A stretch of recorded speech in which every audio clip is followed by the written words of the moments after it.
Halo pemirsa, apa kabar? Senang sekali saya Wiki Adrian kembali menjumpai Anda dalam program Market Review, program yang akan membahas berbagai macam isu penggerak ekonomi Indonesia. Live streaming kami dapat Anda saksikan di www.idxchannel.com dan inilah Market Review selengkapnya. Ya, pelarangan mudik diperkirakan akan memberikan dinamika dalam pergerakan ekonomi nasional. Badan Pusat Statistik tegas menyatakan larangan mudik akan mempengaruhi konsumsi rumah tangga dan akan memberi dampak pada pertumbuhan ekonomi domestik. Berbagai analisa dari dampak yang ditimbulkan dari pelarangan mudik terhadap pertumbuhan ekonomi nasional terus bermunculan. Kali ini giliran Badan Pusat Statistik menyampaikan analisanya mengenai pengaruh kebijakan pelarangan mudik terhadap pertumbuhan ekonomi. Kepala BPS Suharyanto mengatakan sumbangan konsumsi rumah tangga ke pertumbuhan ekonomi sangat besar. Terlebih saat Lebaran terdapat peningkatan per komposisi komponen. Biasanya peningkatan tersebut terjadi saat masyarakat melakukan kegiatan mudik. Suharyanto lalu memerinci saat ada mudik maka ada peningkatan konsumsi, khususnya untuk makanan dan minuman, membeli pakaian baru, dan juga peningkatan transportasi. Tak hanya itu, bila masyarakat menggunakan jalur darat dan mudik ke tempat yang jauh, tak menutup kemungkinan akan berhenti di satu kota sehingga ada pengeluaran untuk hotel dan restoran. Sehingga jika ada larangan mudik akan membatasi pengeluaran terkait transportasi, rekreasi, hotel, dan restoran. Bila dijumlahkan kontribusi ketiga pengeluaran tersebut ke konsumsi rumah tangga domestik, mendekati 25%. Akan tetapi BPS mengapresiasi kebijakan pelarangan mudik. Kebijakan pelarangan mudik yang digulirkan di tengah pandemi yang masih melanda adalah kebijakan yang dinilai sangat pas dan bijak. Berbagai sumber untuk IDX Channel.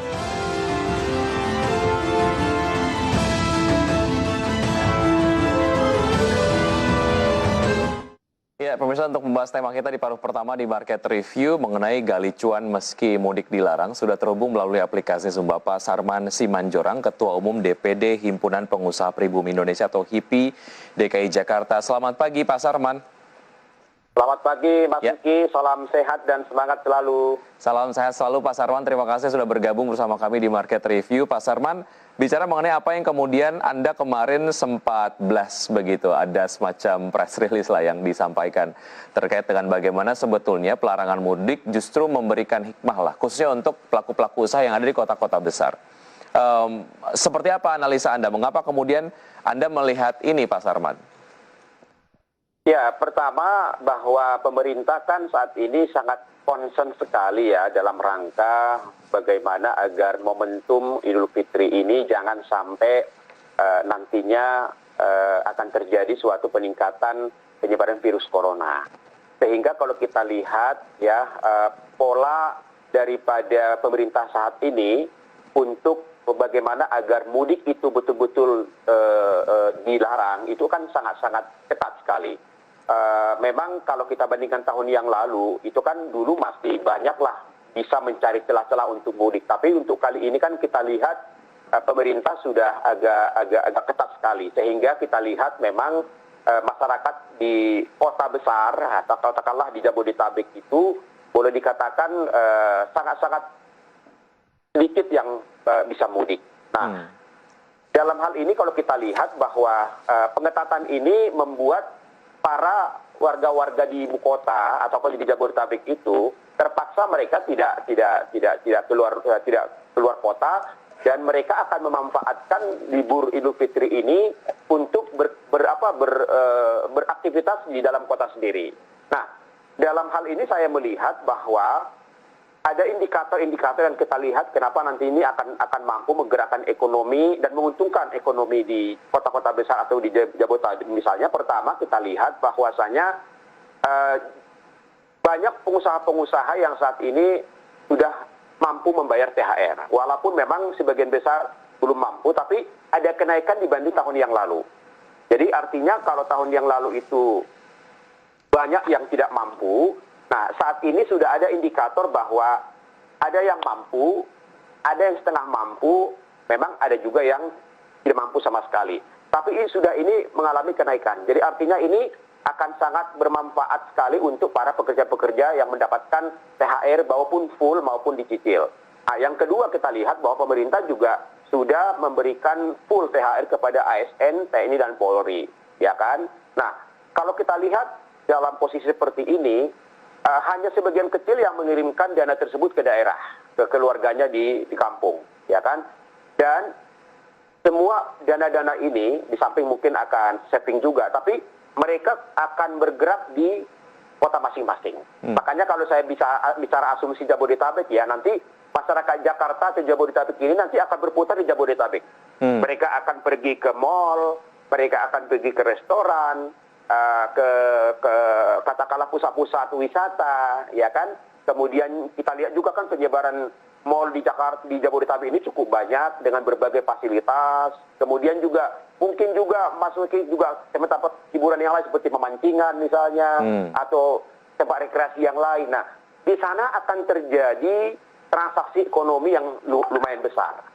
Itu bisa lihat. Nah, kalau kita bandingkan ya, setiap tahun kalau tidak ada COVID itu kan hampir sekitar 6 sampai 7 juta masyarakat Jakarta, Jabodetabek itu akan mudik, atau sekitar 2,5 juta keluarga lah asumsinya ya. Nah, kalau saya hitung-hitung ya, paling kecil selama Idul Fitri ini mereka membelanjakan 500.000 aja ya, paling kecil sekali. Itu perputarannya kalau di Jabodetabek aja itu sudah hampir 1,250 triliun gitu loh. Itu dengan asumsi paling kecil di luar pandemi? Ya, Okay. Pandemi saat ini nih. Oh baik. Pandemi ini.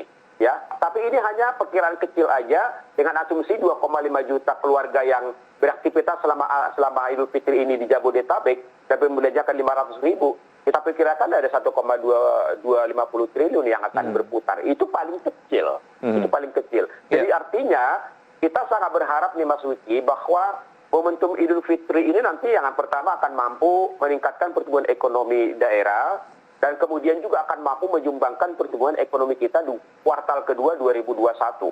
Karena kita tahu kan di 2021 kuartal pertama kan kita masih tumbuh minus di angka 0,74%. Tapi pemerintah sudah memberikan suatu target, mudah-mudahan di kuartal kedua itu akan bisa naik antara 6,8 sampai dengan 7%.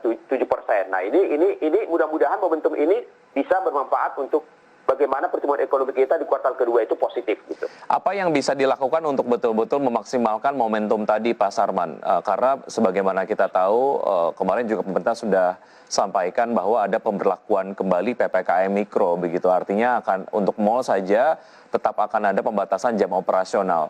Apa yang bisa dilakukan lah dari pelaku usaha atau mungkin dari masyarakat sendiri agar ya mereka kemudian hasrat mereka untuk mudik tersalurkan dengan melakukan berbagai macam kegiatan, apakah itu mereka akan mengunjungi mal, berwisata dan lain sebagainya, tapi tetap mematuhi protokol kesehatan yang memang itu sangat penting untuk dilakukan.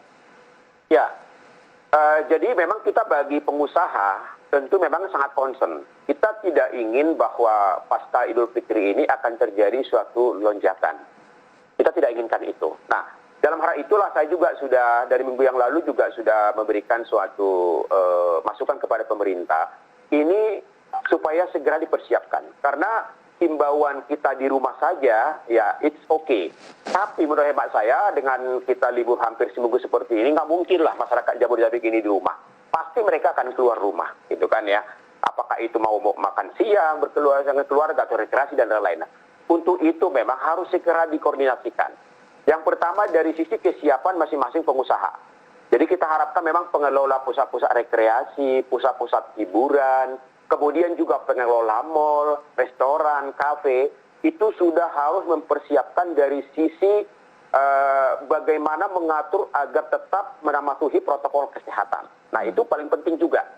Misalnya masalah flow-nya, bagaimana supaya kalau memang 50%, ya bagaimana supaya jangan sampai terjadi antri terlalu dekat. Nah ini harus diatur. Nah kemudian yang kedua, satgas masing-masing perusahaan juga harus jalan. Bagaimana mampu menegur para pengunjung kalau tidak pakai masker misalnya harus pakai masker. Bagaimana supaya kewajiban mencuci tangan itu juga dilakukan. Nah kemudian itu dari sisi pengusaha. Nah dari sisi pemerintah, kita harapkan juga bahwa satgas pemerintah juga harus turun ke lapangan.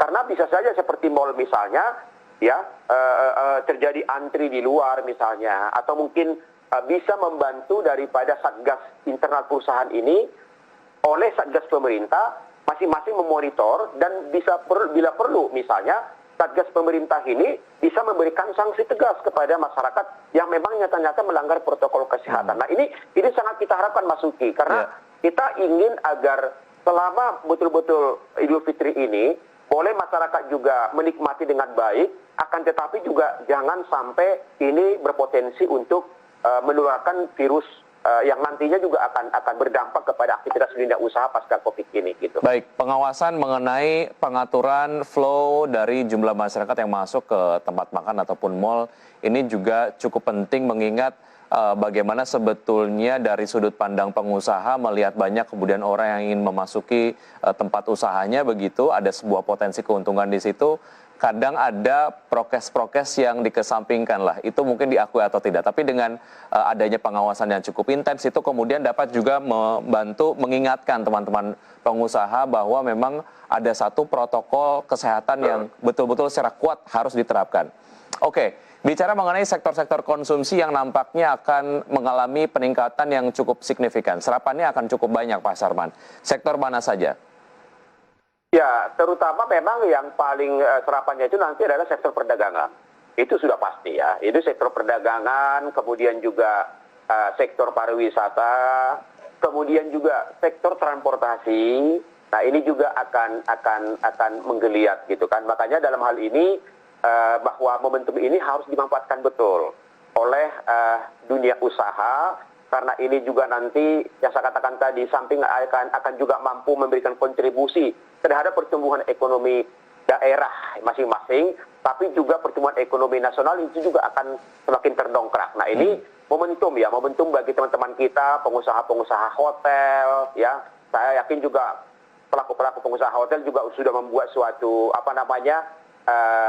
tawaran-tawaran yang menarik dengan diskon yang menarik, ya kan. Kemudian yang kedua juga kita lihat juga mal-mal ya pasti juga akan membuat suatu kegiatan-kegiatan yang bisa menarik pengunjung, dan saya rasa juga restoran, kafe juga akan membuat suatu paket-paket tertentu yang bisa menarik para pengunjung misalnya. Jadi menurut hemat saya ini momentum yang cukup bagus. Baik. Ya, dan saya rasa dana dari masyarakat ini akan beredar di kota-kota besar ini, dan mudah-mudahan ini akan mampu menggeliat ekonomi di masing-masing kota-kota besar. Oke, secara supply chain, apa yang diantisipasi lah terkait dengan prediksi peningkatan konsumsi di beberapa sektor tersebut? Mungkin nanti Anda bisa sampaikan lebih lengkap, Pak Sarman, usaha jeda berikut ini. Dan pemirsa tetap di Market Review, usaha jeda kami akan segera kembali.